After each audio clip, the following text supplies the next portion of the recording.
Alright, in this question, we are asked to find how many grams of nitrogen monoxide are produced if you have 4 moles of ammonia. So moles is equal to 4 moles.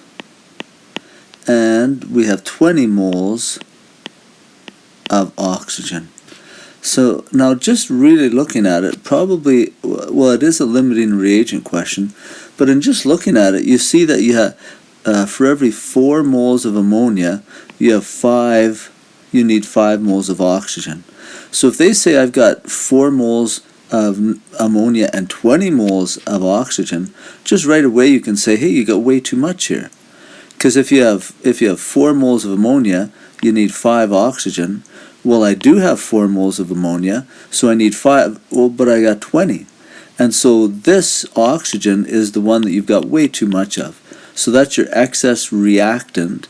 So this one here must be your limiting reactant. Just maybe to play on that a little bit, say you had,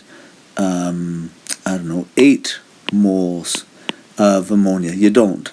But you see that that's double, right? So we would probably need double, well, we would need double the 5, so we would need 10 moles of that, right? So say if this first question had been 8 moles, then I would have needed 10 moles of oxygen. Looking at that, they said, well, you got 20 to start with. Again, 20 is way too much. Are you getting that? Hopefully you're getting that idea of what a limiting reagent is. Okay. So now we need to proceed with this question here. So ammonia is my limiting reagent. I could also do it this way, where I could go and say, if you have 4 moles of ammonia, that's this 4 moles, not that one. So it's this one, 4 moles of ammonia. And you could say, if I have 4 moles of ammonia, 4 moles of ammonia, and this 4 is this 4 up here. I should have used different numbers in the question. I need 5 moles of oxygen. So if you multiply, it comes out to 5 moles of oxygen, and like I was saying, you've got 20 moles, and so 20 you've got way too much of, that's excess. So the ammonia must be the limiting reagent. So this is a step you can do to help identify which is the limiting reagent and which is the excess. So that's a step you have to do at the start to find your limiting reagent. After that, then you do your stoichiometry, your river stuff, just like we've done before. In this question, they're asking for, or they gave me moles, and this side of the river would be my ammonia side, because that's my limiting reactant.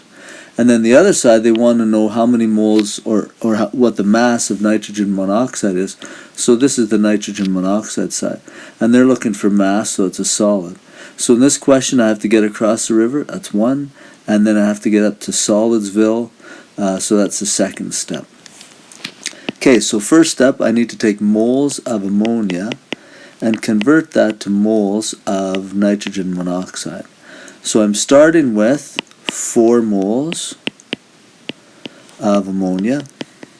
I multiply that by the ratio, and 4 moles, I forgot to write moles, moles of ammonia will produce 4 moles of nitrogen monoxide.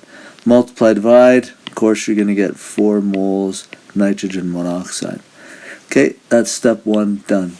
Now step 2 is to convert the moles of nitrogen monoxide to mass of nitrogen monoxide.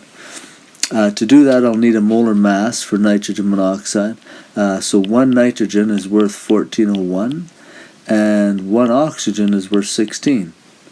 So the molar mass of nitrogen monoxide is 30.01 grams per mole. So my formula for here is moles is equal to mass over molar mass.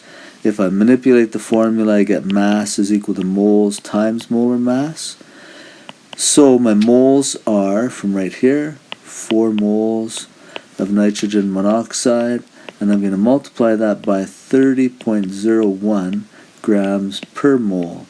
So the moles cancel, and I'm left with 120.04 grams of nitrogen monoxide. Checking sig figs. Looks like I've got 1 sig fig there. That'll be my least number. 20, that's just 1 sig fig too. So I need 1 sig fig, and so I would call that, I could just give that number out front.